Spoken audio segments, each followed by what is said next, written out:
الرحيم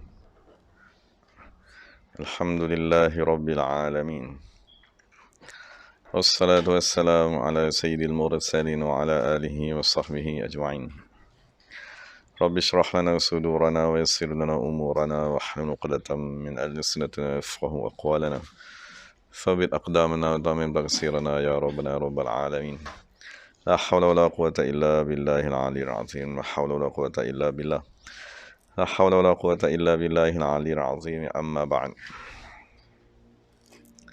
اللهم صل وسلم وبارك على سيدنا محمد وعلى آل سيدنا محمد نستغفر الله العظيم الذي لا إله إلا هو الحي القيوم وأتوب إليه.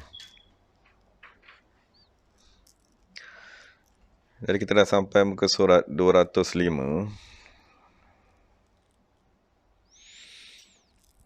Faidatun, pada baris yang terakhir sekarang.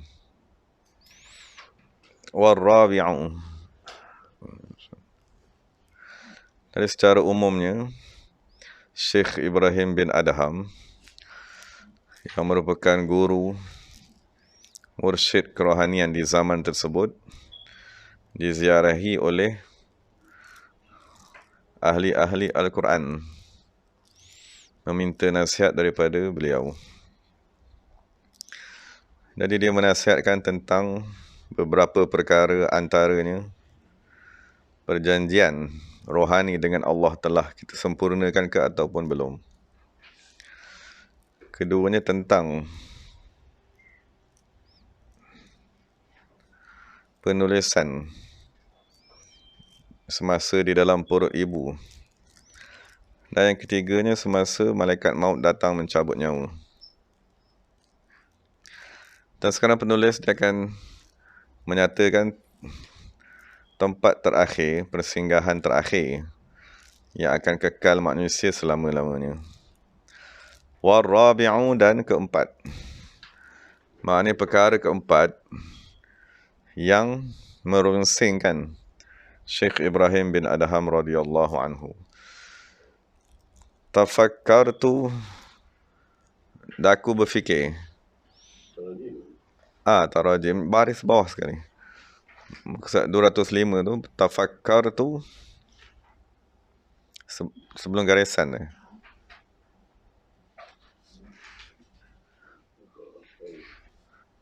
Warrabi'u, baris yang paling bawah sekali, hujung sekali.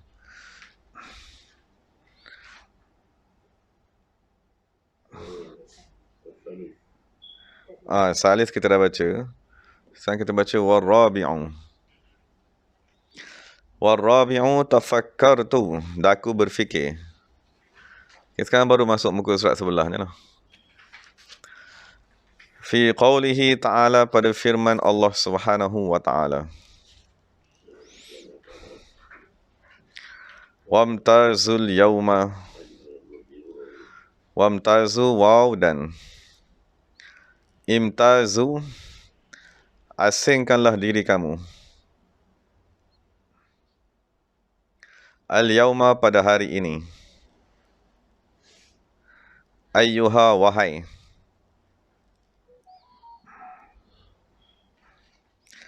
Al-mujrimun, orang-orang yang berbuat salah.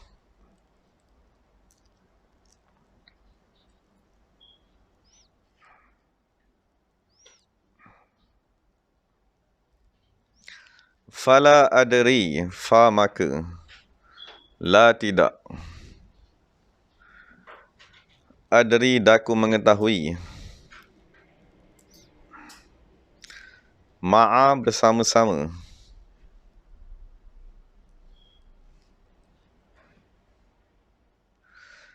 Ai, yang manakah? Al-fariqain, daripada dua kumpulan tersebut.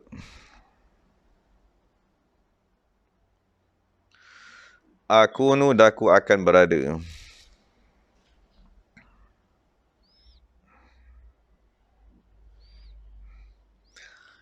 Jadi perkara keempat yang merunsingkan Syekh Ibrahim Adham merujuk kepada ayat 59 daripada surah Yasin. Tadi diriwayatkan daripada Sayyidina Abi Hurairah radhiyallahu anhu, sesungguhnya Rasulullah SAW bersabda, maksudnya ungkapan ni, arahan ni, wamtazu ni ialah arahan supaya mengasingkan diri. Jadi persoalannya, siapakah yang mengeluarkan arahan tersebut? Jadi daripada hadis Sayyidina Abu Hurairah ni radhiyallahu anhu, Rasulullah SAW bersabda, apabila hari kiamat, Allah Ta'ala akan memerintahkan neraka Jahannam. Dia akan terzahirlah tengkuk daripada neraka Jahannam, tengkuk yang amat besar, yang amat gelap. Jadi yang akan bercakap dengan ayat wamtazul yauma ni ialah neraka Jahannam itu sendiri. Dan apabila malaikat tadi, neraka Jahannam berkata, alam a'had ilaikum ya bani Adam alla ta'budu syaitan. Tidakkah dah aku berjanji supaya kamu tak menyembah syaitan? Kemudian Jahannam tu juga berkata, hadhihi jahannamul lati kuntum tu'adu. Inilah neraka Jahannam yang kamu dijanjikan. Maka dia pun kata, wamtazul yauma. Asingkanlah diri kamu, wahai orang-orang yang berbuat salah. Maka semua manusia akan berpecah kepada kumpulan dan akan melutut di hadapan Allah Subhanahu wa Ta'ala. Dan itu secara umumnya, siapakah yang bertutur? Daripada manakah arahan wamtazul yauma? Maksud kita tahu arahan ni nak diucapkan kepada siapa? Penjenayah. Jadi tidak layak Allah yang Maha Agung tadi menghadap kepada penjenayah manusia-manusia yang degil. Jadi Allah telah arahkan neraka Jahannam itu sendiri yang bercakap sebagai penghinaan kepada ahli neraka tersebut. Dia berbeza sekiranya agung itu sendiri yang bercakap. Jadi mendengar percakapan agung, mendengar percakapan raja. Raja bercakap dengan kita ni satu kemuliaan. Tapi sebagai menambahkan lagi penghinaan, neraka Jahannam itu sendiri yang bercakap. Dia kata, kamu asingkanlah diri kamu, wahai orang-orang yang berbuat salah. Dari Syekh Daud Ibn Al-Jarrah radhiyallahu anhu berkata, maksudnya apabila kita dah sampai ke hari akhirat nanti, Allah Ta'ala akan mengasingkan orang-orang Islam dengan orang-orang mujrim. Maknanya secara umumnya kumpulan terbagi kepada dua. Satu orang-orang yang berserah diri kepada Allah Subhanahu wa Ta'ala, dan satu lagi kumpulan yang berbuat salah. Al-mujrim, nanti kita insyaAllah kita bincangkan. Jadi orang-orang mujrim ni tadi terbagi pada dua. Satu kumpulan orang Islam, satu mujrim. Jadi dia ada satu kumpulan di tengah-tengah, orang yang mengikut hawa nafsu. Dia panggil ashabul ahwa. Jadi ashabul ahwa ni dia akan duduk bersama-sama dengan al-mujrimin. Jadi persoalannya mujrim ni, dia berasal daripada kalimat al-jarm, jarimah ni. Jadi asal lafaz jim, ra dengan mim ni, dia merujuk kepada makna al-qat'u, potong. Maksudnya orang ni, yang dihukumkan sebagai mujrimin ni, ialah orang yang memotong hubungannya dengan Allah Subhanahu wa Ta'ala. Jadi ini ialah bentuk dosa yang paling tinggi. Ada orang dia buat dosa, tapi hati dia masih terikat dengan Allah. Dia buat dosa, tapi dia masih sedar, aku ni berdosa, salah, malu kepada Tuhan, malu kepada Nabi. Tapi yang diistilah sebagai mujrimin ni ialah kumpulan manusia yang memotong hubungannya dengan Allah Subhanahu wa Ta'ala, maka diistilahkan sebagai al-ijram ataupun jarimah ataupun jarmun. Jadi dia punya perincian siapakah mujrimin ni nanti kita bincangkan kat depan sikit lah. Jadi secara umumnya umat Islam dibagi kepada dua. Orang yang berserah diri kepada Allah, yang mengaku Allah Subhanahu wa Ta'ala sebagai Tuhan, dan satu lagi kumpulan ialah orang yang memutuskan hubungan dengan Allah Subhanahu wa Ta'ala. Jadi ada orang yang berada di tengah-tengah, maksudnya orang yang mengikut hawa nafsu, ahli maksiat, tapi dia tak putuskan hubungan dengan Allah, tapi dia tetap ahli maksiat lah. Jadi di peringkat awal kumpulan ni dia akan dimasukkan bersama-sama dengan al-mujrimin. Wa qala ad-Dhahhak, dan Imam Dhahhak berkata, orang mujrimin nanti dia akan, apabila dah diasingkan kumpulan mujrimin ni, maka mereka akan dibahagi-bahagikan mengikut kumpulan. Masa Yahudi, dia akan duduk dalam satu kumpulan. Maksudnya Yahudi yang tak Islam, yang tak kembali kepada Allah, dikumpulkan dalam satu kumpulan. Nasrani dikumpulkan dalam satu kumpulan. Majusi satu kumpulan. Penyembah berhala satu kumpulan. Dan setiap kumpulan-kumpulan ni dia ada tempat-tempat ataupun bilik-bilik khusus ataupun dewan lah. Dewan-dewan, ruang khusus di dalam neraka. Yang apabila mereka dah akan masuk dalam kumpulan tersebut, pintunya akan ditutup. Jadi maksudnya mereka tak boleh keluar dan mereka tak akan berjumpa lagi dah dengan makhluk yang lain. Itu secara umumnya lah. Tapi secara terperincinya, Syekh Al-Akbar Ibn Arabi radhiyallahu anhu menyatakan dalam kitabnya Al-Futuhat Makkiyah, bab 62. Maksudnya kita secara terperincinya, dia ada kumpulan manusia yang tidak masuk langsung ke dalam neraka. Nabi-Nabi, Rasul, Siddiqin, wali-wali Allah dan orang yang dapat syafaat, ini memang tak masuk langsung ke dalam neraka. Ini dah selesai lah. Jadi sekarang ni Ibn Arabi dia nak bincang kumpulan yang masuk neraka ni. Jadi kumpulan yang masuk neraka, dia akan dibahagikan kepada dua pula. Yang dah masuk neraka ni, bahagian pertama, orang yang masuk neraka sebentar. Dan mereka akan dikeluarkan semula. Jadi mereka ialah ahli-ahli maksiat. Orang-orang yang berbuat dosa di dunia. Membuat dosa-dosa besar. Maksudnya masuk dalam neraka, kemudian dikeluarkan oleh Allah SWT. Maka mereka ialah golongan ahli dosa besar. Tapi sebelum tu macam ni. Maksudnya kita ada golongan yang sememangnya selamat daripada neraka. Lepas tu kumpulan kedua ialah golongan yang masuk neraka. Jadi golongan yang nak masuk neraka ni dibahagi pada tiga. Kumpulan satu, kumpulan dua, kumpulan tiga. Ni, kumpulan yang nak masuk neraka ni, kita bahagikan kepada kumpulan satu, kumpulan dua, kumpulan tiga. Kumpulan satu ni ialah ahli neraka. Yang sepatutnya masuk neraka, tapi diampunkan serta-merta. Maksudnya, memanglah mereka ni ahli dosa besar. Ahli berdosa, ahli pembuat maksiat. Tetapi Allah SWT mengampunkan mereka. Mungkin ada satu kebaikan yang dia pernah buat, kan, mungkin ada satu amalan yang dia pernah buat, dan ada malaikat di langit doa kepada dia, ataupun ada orang soleh doa kepada dia, ataupun ada binatang doa kepada dia. Maka ni satu kumpulan manusia yang mendapat syafaat walaupun dia sebenarnya kena masuk neraka. Ini pertama, yang ini diselamatkan oleh Allah SWT. Jadi tinggal dua lagi kumpulan. Yang dua-dua ni masuk dalam neraka. Jadi yang tengah-tengah ni, yang ini kita panggil ahli maksiat, dosa-dosa besar yang mendapat syafaat. Ini ahli maksiat juga. Ahli maksiat, ahli yang jahil kepada Allah Ta'ala tapi tak mendapat syafaat. Maksudnya tak ada siapa nak tolong. Buat baik pun tak pernah, masa di dunia dulu. Tolong orang pun tak pernah. Tolong binatang pun tak pernah. Kan, syok dengan diri sendirinya, bangga dengan akidahnya sendiri, bangga dengan ajarannya, bangga dengan kefahamannya. Jadi yang ini, yang diistilahkan sebagai ahli lahwak ni, dia akan masuk ke dalam neraka. Dan apabila dia masuk ke dalam neraka, maka sampai ketikanya akan dikeluarkan. Apabila telah habis dosa-dosa mereka, dibakar di dalam neraka, dikeluarkan masuk juga ke dalam syurga. Maka pada ketika itu baru tinggal yang terakhir ni. Yang tinggal yang terakhir ni, yang diistilahkan sebagai al-mujrimun. Jadi kalau dalam Ibnu Arabi kata, kepada mereka inilah yang dibagi tahu, wamtazul yauma ayyuhal mujrimun.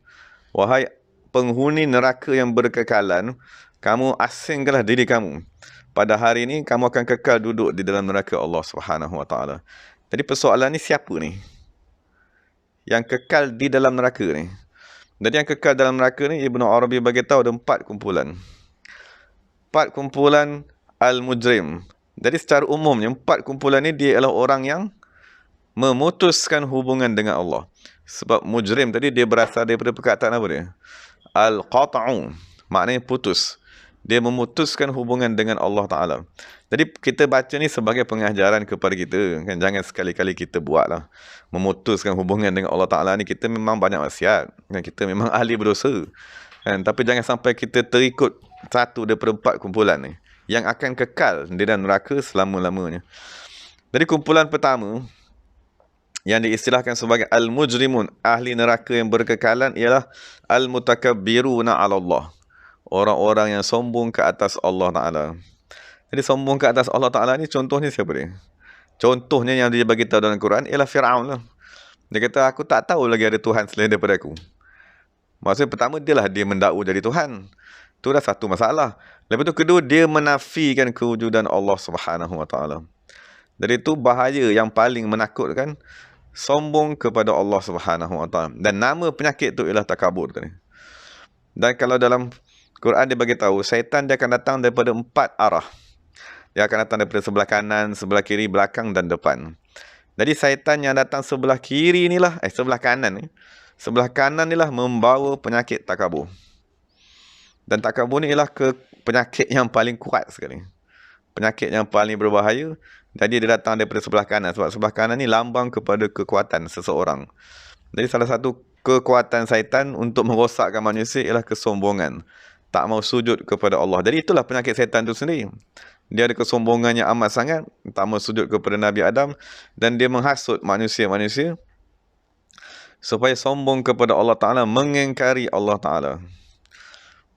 Itu kumpulan pertama yang kekal dalam neraka. Kumpulan kedua ialah ahli syirik. Maksudnya orang yang menyengutukan Allah Subhanahu Wa Ta'ala.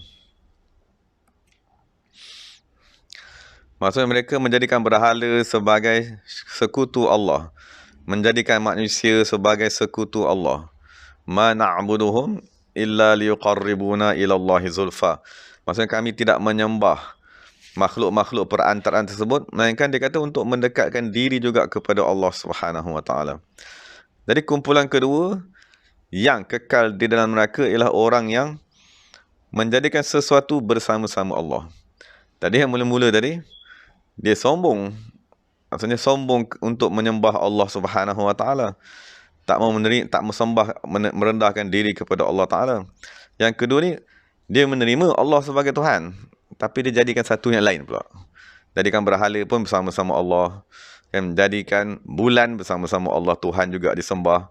Jadikan air, laut sebagai Tuhan bersama-sama Allah. Jadikan api, Tuhan bersama-sama Allah. Jadi itulah keadaan kedua ahli neraka yang berkekalan. Dan syaitan kalau dia nak membisikkan syirik ini, dia akan datang daripada depan. Sebab daripada arah depan ni, depan manusia ni sepatutnya dia menghadap ni kepada kiblat. Jadi arah depan ni ialah arah yang menghadap kepada kiblat. Arah kiblat ni maksudnya macam mana pun dia mesti menerima kewujudan Tuhan juga. Sebab arah depan ni ialah arah menghadap kepada Allah Ta'ala. Jadi syaitan tahu daripada belah depan ni manusia mesti menerima Tuhan. Jadi dia nak engkarkan Tuhan tadi tak boleh. Jadi dia buat apa? Dia tambah satu lagi Tuhan. Tuhan kat depan ni nak elak tak boleh. Sebab jasad manusia ni, rohani manusia sentiasa menghadap kepada Allah. Dan susah nak kata kepada manusia ni tak ada Tuhan. Daripada belah depan ni manusia akan menghadap Allah. Jadi syaitan datang daripada depan, dia kata tak apa. Percaya je ada Tuhan. Ada Allah Ta'ala tu bagus. Cuma kita tambah satu lagi. Matahari pun bersama-sama Tuhan. Mentadbir. Bulan pun bersama-sama Tuhan. Lepas tu kita kata Nabi Isa pun dah jadi anak Tuhan. Dan semualah apa benda yang dia nak jadikan anak Tuhan bersekutu dengan Allah Ta'ala tadi. Lepas tu yang kumpulan ketiga. Kumpulan ketiga juga yang kekal dalam neraka, yang dinyatakan oleh Ibnu Arabi ialah Al-Mu'attilah. Al-Mu'attilah tu ialah kumpulan yang tidak mempercayai kewujudan Tuhan langsung. Adalah kumpulan manusia hari ini yang mengatakan alam terjadi bersendirian, terjadi sendiri, tak perlu kepada kuasa, tak perlu kepada Tuhan, tak perlu kepada sesuatu kuasa luar yang mentadbir menguruskan alam. Ini pun maksudnya tiga kumpulan ni. Pertama, sombong kepada Allah Ta'ala, jadi dia putuskanlah hubungan dengan Allah. Yang kedua, dia menjadikan hubungan tadi 2, 3, 4, 5, 6, 7 terputus juga dengan Allah Subhanahu Wa Ta'ala. Yang ketiga ni dia padam Tuhan terus. Bila dah padam Tuhan terus, memanglah hubungan tadi tak ada. Jadi ketiga-tiga inilah yang diistilahkan sebagai al-qat'u, yang memotongkan hubungan dengan Allah. Jadi yang setan yang datang, iblis yang membawa ajaran al-mu'attilah ni, dia datang daripada bahagian belakang. Maksud Quran kata setan dia akan datang daripada 4 arah. Depan dia bawa syirik. Sebelah kanan dia akan bawa takabur.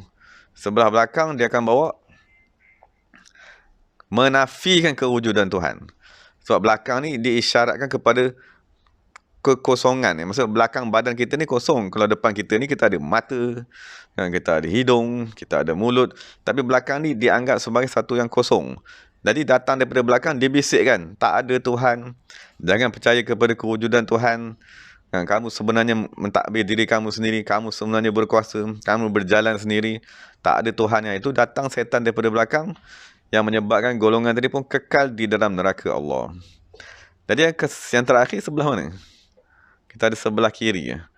Golongan ahli neraka yang kekal, tetapi yang datang setan daripada sebelah kiri mereka diistilahkan sebagai al-munafik.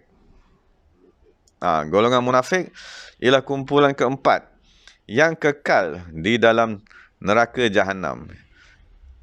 Jadi soalannya, munafik ni apa akidahnya? Munafik ni akidah ni ialah satu daripada tiga tadi tu. Munafik tadi, dia sama ada golongan mutakabbir ala Allah, golongannya sombong kepada Allah, tak mau tunduk kepada Allah Ta'ala. Tapi sebab dia penakut. Fir'aun tu dia terlampau berani. Dia terlampau berani. Dia mencabar Allah Subhanahu Wa Ta'ala. Kerana ada yang pergi lontarkan lembing ke langit lah, nak bunuh Tuhan, macam-macam. Jadi ini terlampau berani, namanya orang mutakabir. Yang kedua ni, golongan yang mensyirikkan, menjadikan berhala. Yang ini menafikan Tuhan terus, tak percaya kepada Tuhan. Jadi ketiga-tiga kumpulan ni, kalau berani, dia akan menzahirkan akidah dia. Menentang Allah, menzahirkan syirik, dan menyembah berhala, dan nafikan Tuhan terus. Tapi kalau penakut sikit, dia akan jadi munafik. Maksudnya kalau dia tak berani nak menzahirkan ketiga-tiga akidah ni, dia akan berlakon memeluk agama Islam. Tapi salah satu ni lah akidahnya. Sama ada engkar, sombong kepada Tuhan, mensyirikkan Tuhan, ataupun menafikan Tuhan. Jadi Fir'aun ni dia paling bahaya sekali. Sebab apa? Sebab dia mengakui ada Tuhan, cuma dia sombong, tak mau tunduk. Itulah penyakit iblis yang paling bahaya sekali. Jadi munafik yang dimaksudkan di sini ialah munafik yang berakidah dengan salah satu daripada tiga akidah ni, tapi dia takut untuk menzahirkan akidah tersebut, maka dia pun berlakonlah memeluk agama Islam. Jadi di golongan munafik ni, syaitan yang nak membisikkan supaya mereka ni menjadi munafik, syaitan tadi datang daripada sebelah kiri. Kerana dari sebelah kiri ni, dia adalah lambang kepada kelemahan. Jadi kumpulan yang paling lemah dari kalangan empat kumpulan al-mujrimin ahli neraka ni ialah al-munafiquna, golongan yang paling lemah sekali. Golongan yang menzahirkan keislaman. Dari itu 4 kumpulan yang diistilahkan sebagai al-mujrimun yang kekal di dalam neraka Jahannam. Jadi sekarang kita boleh tengoklah kenapakah Syekh Ibrahim Adham amat risau. Maksudnya dia risau termasuk dalam 4 ni. Pertama, orang yang sombong. Kedua, orang yang syirik. Yang ketiga, menafikan Tuhan. Yang keempat ialah munafik. Jadi persoalannya, kita sekarang ada tak sifat ni? Yang orang yang masuk neraka diampunkan keluar, ataupun ahli dosa besar yang diselamatkan itu sememangnya akan selamat. Macam mana pun dia masuk neraka, dia akan keluar juga.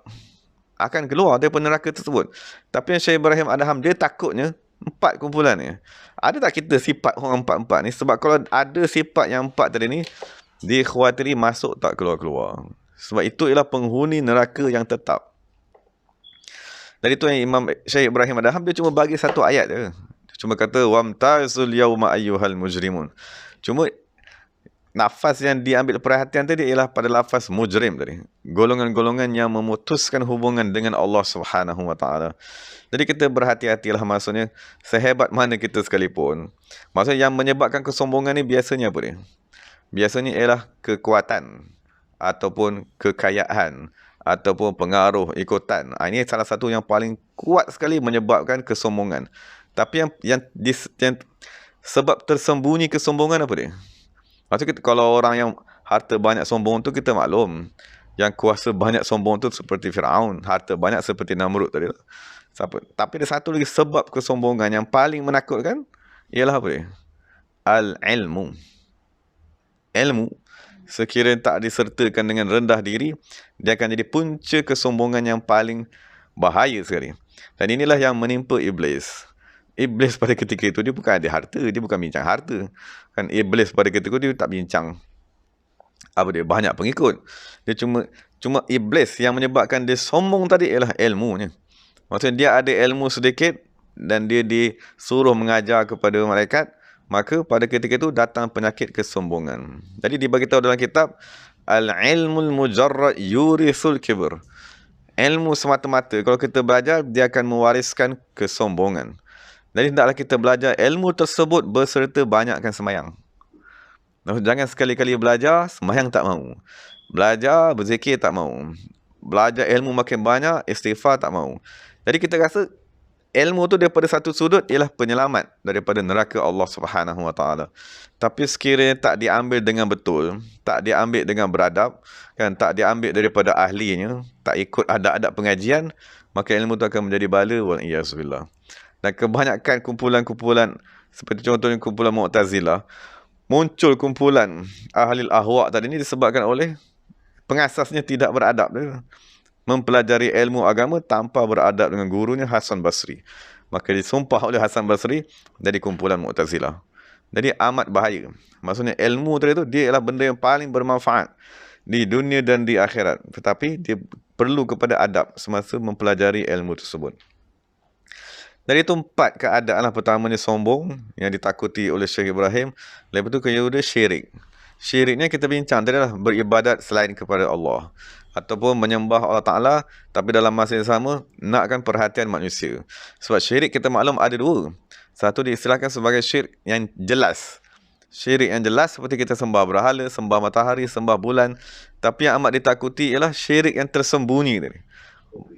Syirkun khafi tadi, syirik tersembunyi, riya, ujub dan seumpamanya. Dan yang paling kita takut sekali di antara ni ialah menafikan ketuhanan. Maksudnya dah tak mau lagi dah percaya kepada Tuhan, dah engkar agama, engkar Allah, engkar Rasul, dan terakhir sekali ialah golongan al-munafiqun. Dari itu 4 kumpulan yang diistilahkan sebagai al-mujrimun yang kekal di dalam neraka Jahannam, wal iyazbillah. Jadi sampai ke situ habislah kita membincangkan tentang faedah yang pertama yang dinyatakan oleh Al-Imam Al-Munawi di dalam riwayat hidup Syekh Ibrahim bin Adham radhiyallahu anhu. Jadi sebagai penutupnya kita baca faedah yang kedua. Yang terakhirlah penutup kepada riwayat hidup Syekh Ibrahim. Faedatun.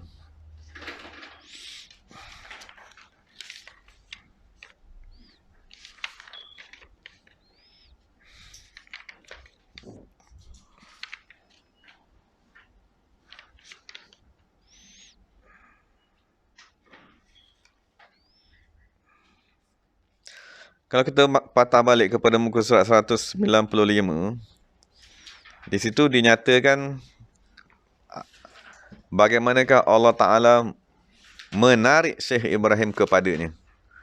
Menarik itu diistilahkan sebagai jazbah. Allah Ta'ala menarik kepadanya agar dia bertaubat. Jadi kalau dalam muka surat 195 tu, dinyatakan bahawa dia keluar berburu. Maka dia terdengar daripada suara, daripada tempat tunggangannya tadi, satu suara membacakan ayat Quran. Afahasibtum annama khalaqnakum abasa. Dan dia orang ni bila dia dengar, dia faham. Kan, sebab dia orang ni ialah orang terpelajar. Kan, anak-anak raja. Syekh Ibrahim Adham ni, dia ialah anak raja. Jadi dia berpendidikan. Dia mengetahui bahasa Arab. Menghafal Al-Quran, dia faham. Cuma masa tu ada kelalaian. Kelalaian dengan dunia. Jadi Allah Ta'ala pun bunyikan ayat Al-Quran, akan menzahirkan ayat Quran daripada benda yang berada di sekelilingnya semasa dia tengah berburu, maka serta-merta dia bertaubat. Dia tinggalkan dunia tersebut, dia pergi bertaubat, menghambakan diri kepada Allah Subhanahu Wa Taala. Dan itu riwayat pertama yang kita dah bincang. Jadi di sini penulis dia nak menyatakan riwayat kedua sebab bertaubatnya Syekh Ibrahim bin Adham radhiyallahu anhu. Qila, jadi sama muka surat 206 tadi. Qila dinyatakan, inna sesungguhnya, sababa sebab, taubati taubat, Ibrahim bin Adham radhiyallahu anhu, annahu sesungguhnya dia, kana adalah, Yauman, pada satu hari.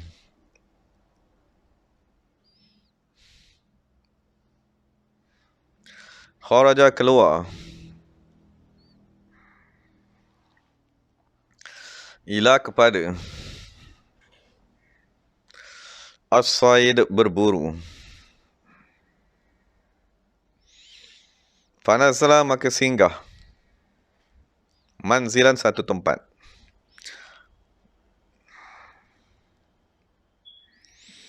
Jadi kita maklumlah berburu ni masuk ke dalam hutan.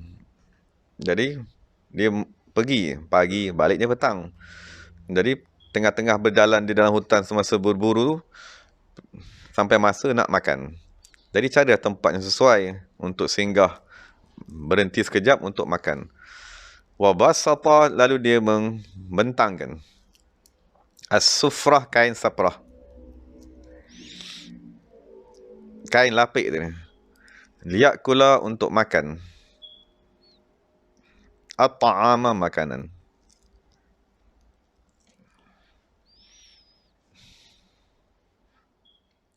Iz, tiba-tiba. Ja'a, datang. Ghurabun, burung gagak. Ghurab ialah burung gagak. Wa akhadha, dan mengambil.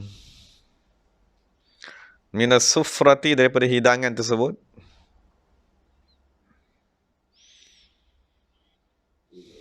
Khubzan, sekeping roti. Bimin qarihi, dengan paruhnya.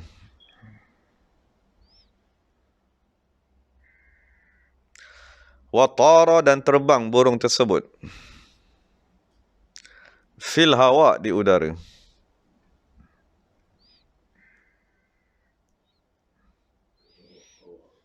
Al-hawa'i, pada udara. Fata'ajjaba, berasa hairan. Ibrahim, Syekh Ibrahim. Min dhalika, daripada keadaan tersebut.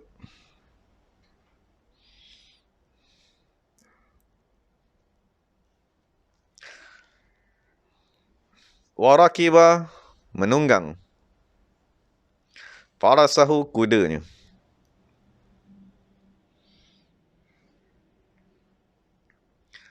Wa zahaba, dan pergi. Maksudnya mengekori. Khalfa, di belakang. At-ta'iri, burung tersebut.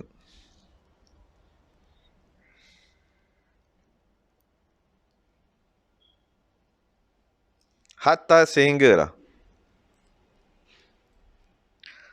Jadi kalau dalam nota kaki tu, dia ada satu kalimat hatta, turun. Kat nota kaki satu tu, wala'allaha hatta hatta, jumpa tak? Ada kalimat hatta tu maknanya turun. So burung tu terbang, sampailah burung tadi turun, hatta ta'iru ilal jabali, kepada bukit. Maksudnya dia turun di atas satu bukit.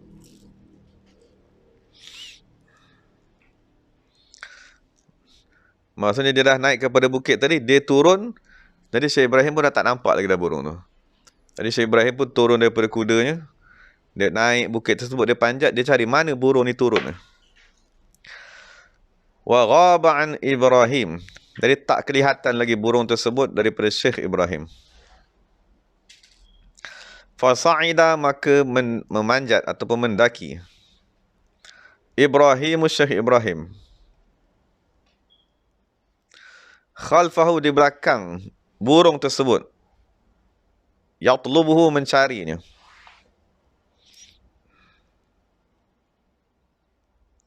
Fara'ahu, maka dia melihat burung tersebut min bu'din, daripada jauh.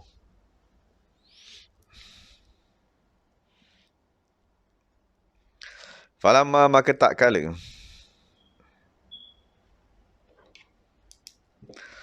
Dana, mendekati. Syekh Ibrahim minhu, daripada burung tersebut.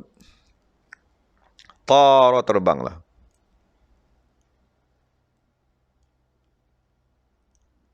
Zalikal ghurab, burung tadi. Maknanya burung tadi dia berhenti di satu tempat. Jadi dia roti tadi dia letak di situ, dia tinggalkan di situ. Maksudnya dia berada dengan roti tu di kawasan tadi lah.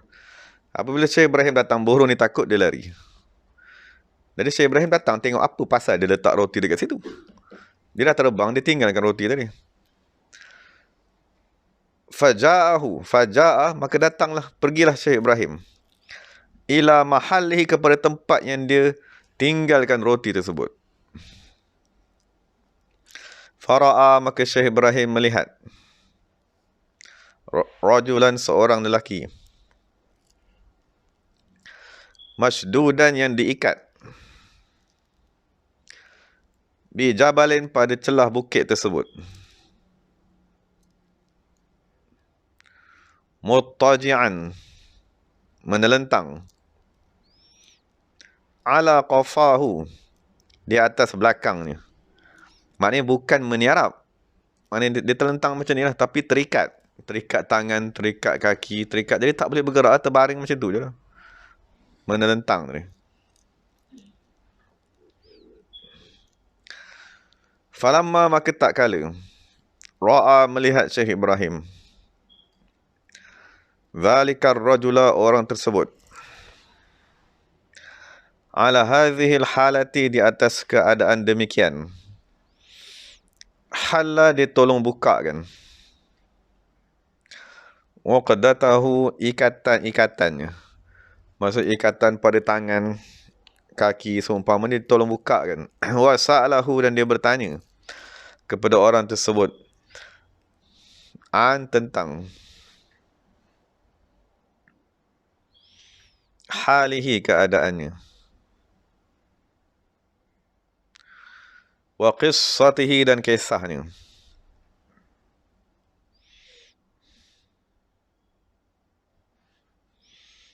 Faqala ar-rajulu, berkatalah lelaki tersebut,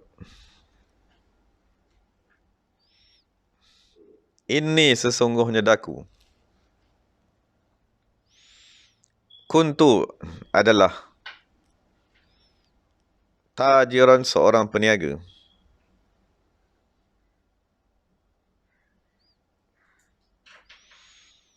fa akhadhani, lalu menangkapku, qutta'u, pemotong-pemotong, at-tariqi, perjalanan. Apa namanya? Perompak. Penyamun ni lah, penyamun tengah jalan ni. Jadi mungkin dia tadi dalam perjalanan balik, ataupun dalam perjalanan nak pergi, pergi untuk membeli barang dagangan, balik untuk dijual di negaranya.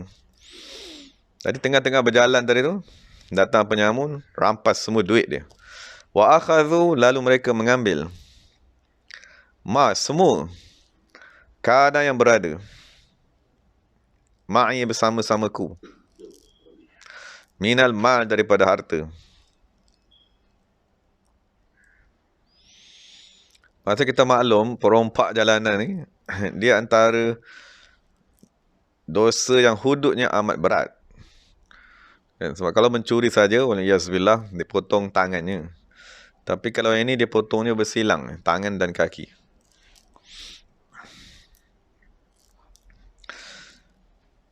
Wa darabuni, dan mereka memukul daku. Masa rompak harta tu dah satu masalah. Tapi tabiat manusia ni, sifat binatang yang ada pada manusia ni, di samping dia merompak, wa darabuni, mereka memukul daku, wa syadduni, dan mereka mengikat daku, wa tarahuni, dan mereka mencampakkan daku, fi hadzal mawdi'i, pada tempat ini.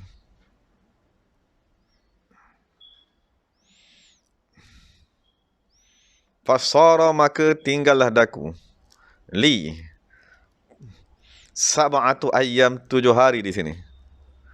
Maknanya dia dah terikat, dia tak boleh nak buka ikatan tangannya, dan dia dah tercampak di situ 7 hari. Wa fi kulli yaumin, pada setiap hari, Yaji'u datang. Al-ghurab, burung gagak tersebut. Bil khubzi, dengan roti. Wa yajlisu, dan duduk. Ala sadri, di atas dadaku.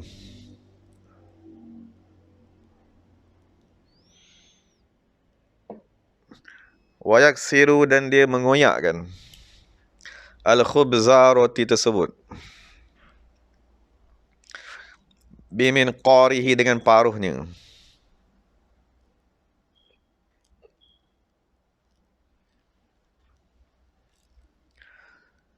Wa yada'uhu, dan dia meletakkannya. Maksud burung gagak tadi meletakkan roti yang dia dah koyakkan. Fi fami, di dalam mulutku.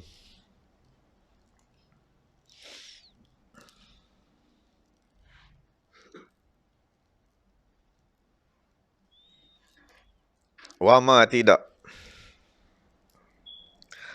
Taraka, meninggalkan. Ni akan daku. Allahu, oleh Allah. Ja'ian, kelaparan.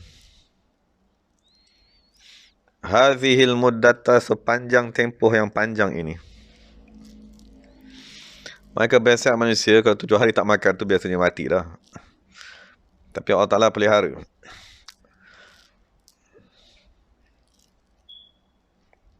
Farakiba, lalu menunggang. Ibrahim, Syekh Ibrahim. Farasahu, kudanya. Wa ardafahu, dan memboncengkan orang tersebut khalfahu, di belakangnya.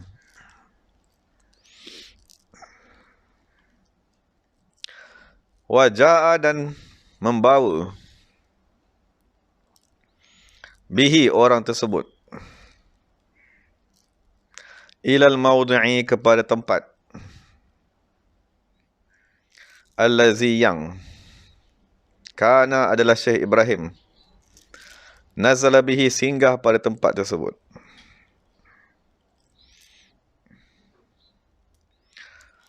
Wa taba, dan bertaubat. Ibrahim, Syekh Ibrahim. Hina izin, pada ketika itu. Wa raja'a, dan kembali.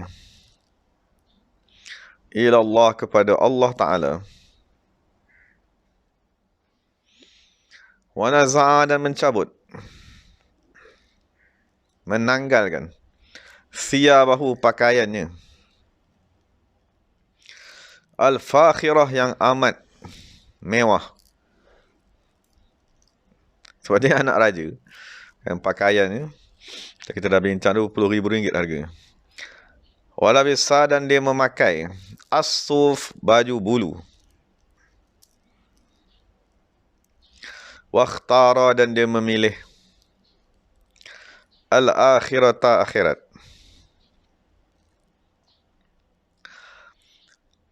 Wa'ataqa, dan dia membebaskan abidahu, semua hamba-hambanya.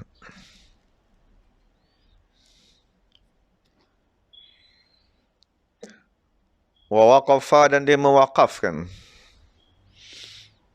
aqarahu, semua harta, rumah, kilang, binaan.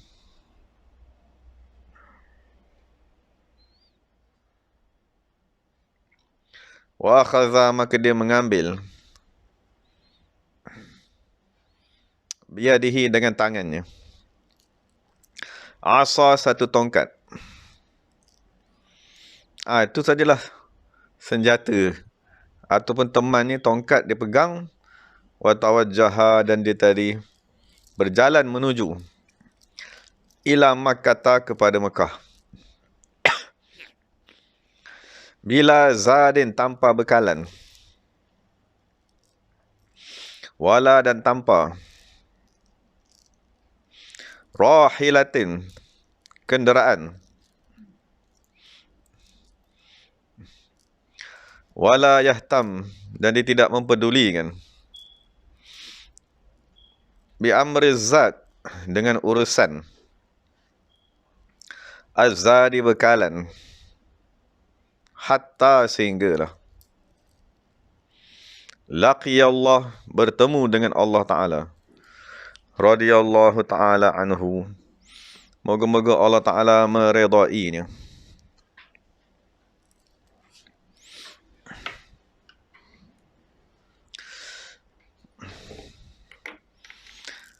Jadi ini kisah kedua, punca bertaubatnya Syekh Ibrahim bin Adham radhiyallahu anhu. Jadi pertamanya daripada sudut burung mengambil roti. Maknanya kita tahu, walaupunlah makanan tadi kita rasa hak milik kita, walaupun kita yang kita bekerja dan kita rasa kita dapat gaji, dan kita rasa ya inilah hak aku seluruhnya, tapi nak dimaklumkan bahawa hak yang tak boleh elak namanya zakat. Tapi dalam masa sama, setelah kita mengeluarkan zakat, wa fi amwalihim haqqun ma'lum lis-sa'ili wal mahrum, pada harta kita tu masih lagi ada hak orang lain yang terdesak pada sesuatu keadaan yang memerlukan.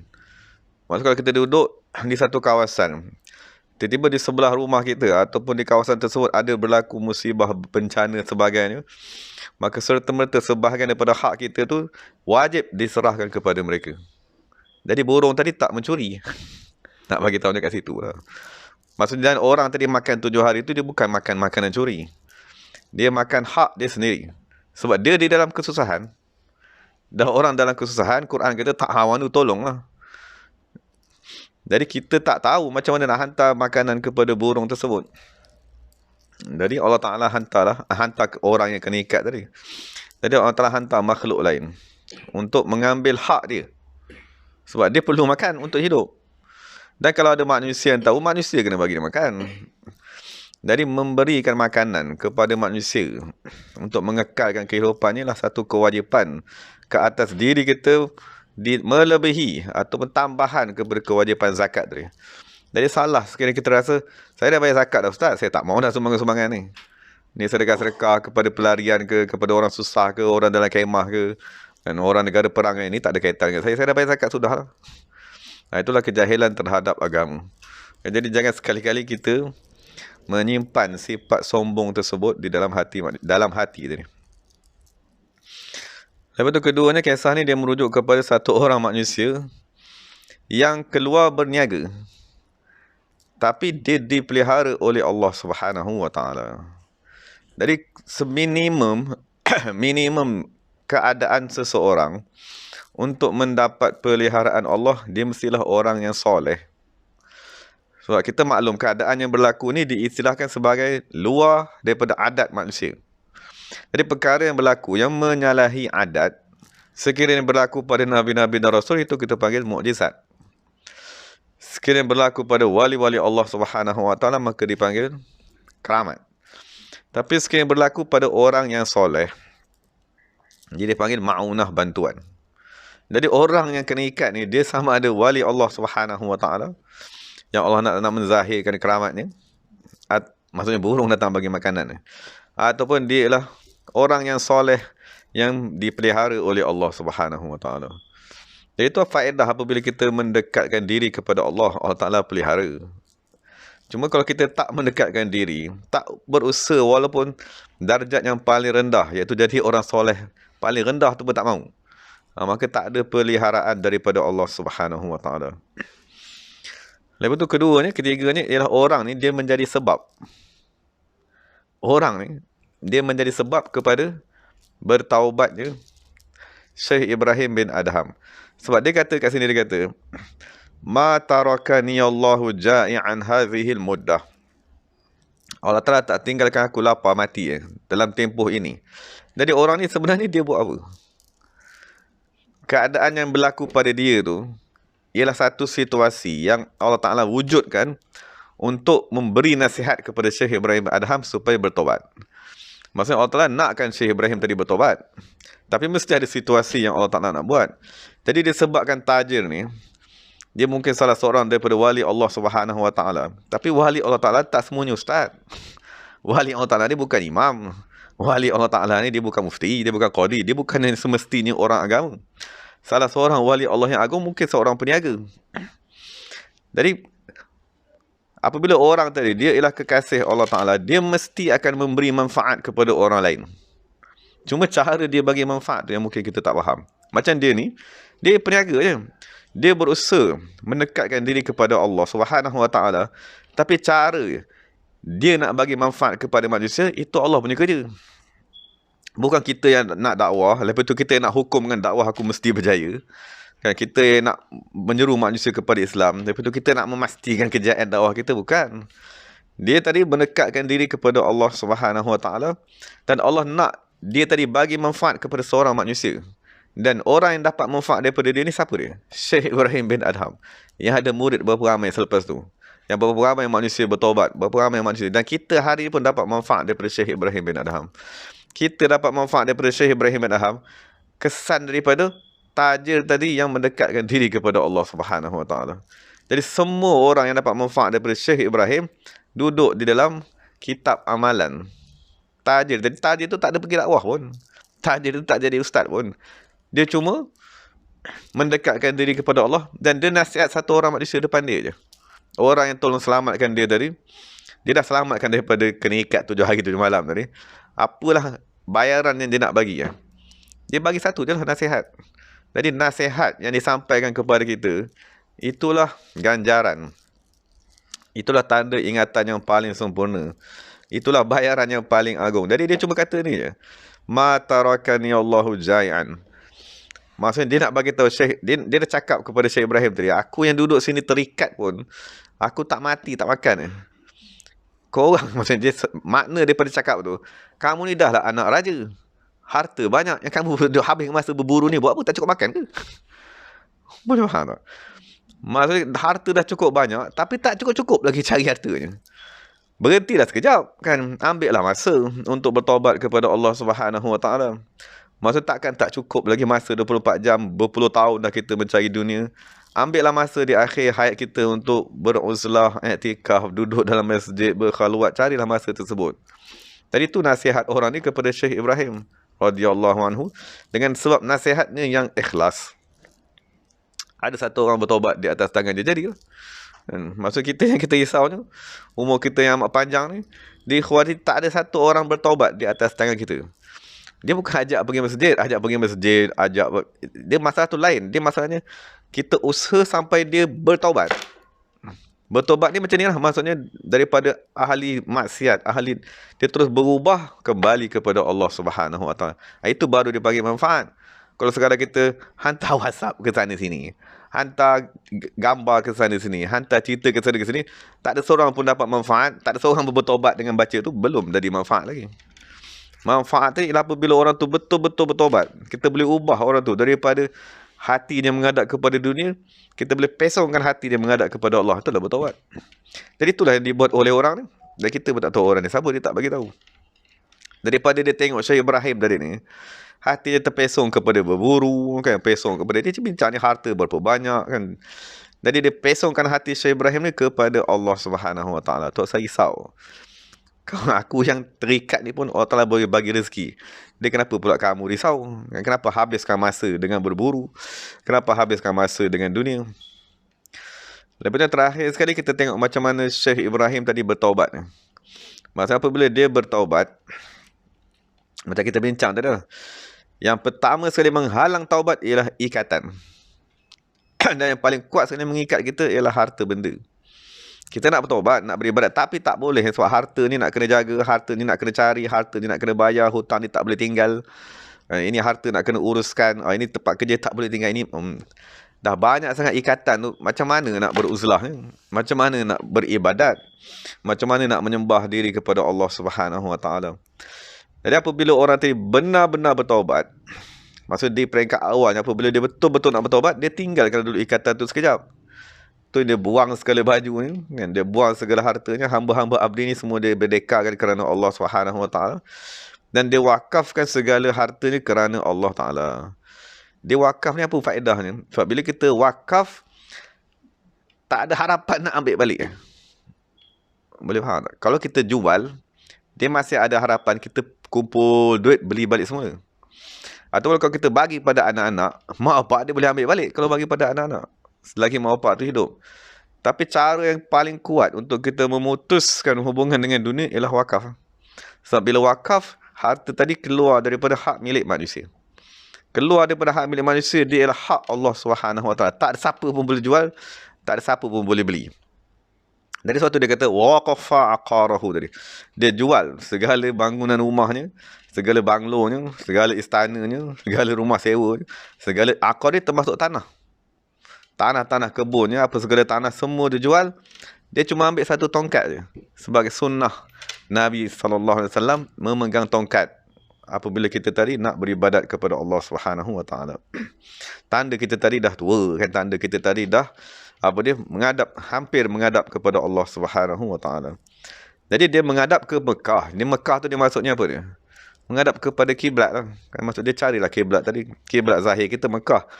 Kiblat rohani kita ialah guru-guru mursyid sampai kepada akhir zaman. Tanpa bekalan. Sebab kalau dia fikir bekalan, nanti fikirannya terganggu lagi. Dia sekarang ni fokusnya kepada Allah SWT. Jadi dunia tu ditinggalkan sekejap. Dan dia kata, kalaulah orang yang terikat tangan pun tak mati, dia kata. Aku yang jalan boleh jalan, elok-elok ni kenapa pula nak mati, dia kata. Jadi dengan akidah tersebut, maka dia tinggalkan negaranya, menghadap ke Mekah, beribadat kepada Allah, sehingga dia tadi meninggal dunia. Sebagaimana kita dah bincangkan sebelum ni, wallahu ta'ala alam. Jadi itu ialah penutuplah kepada kisah Syekh Ibrahim dan riwayat hidupnya. Moga-moga Allah Ta'ala memberi kemanfaatan kepada kita dan mengurniakan kerohanian Syekh tersebut sebagai kekuatan kepada hati kita menghadap Allah Subhanahu Wa Ta'ala. Dan insya-Allah nanti kita sambung riwayat hidup Syekh Al-Junaid Al-Baghdadi yang meninggal dunia pada tahun 297 Hijrah. Wallahu ta'ala a'lam. Alhamdulillahirabbil alamin.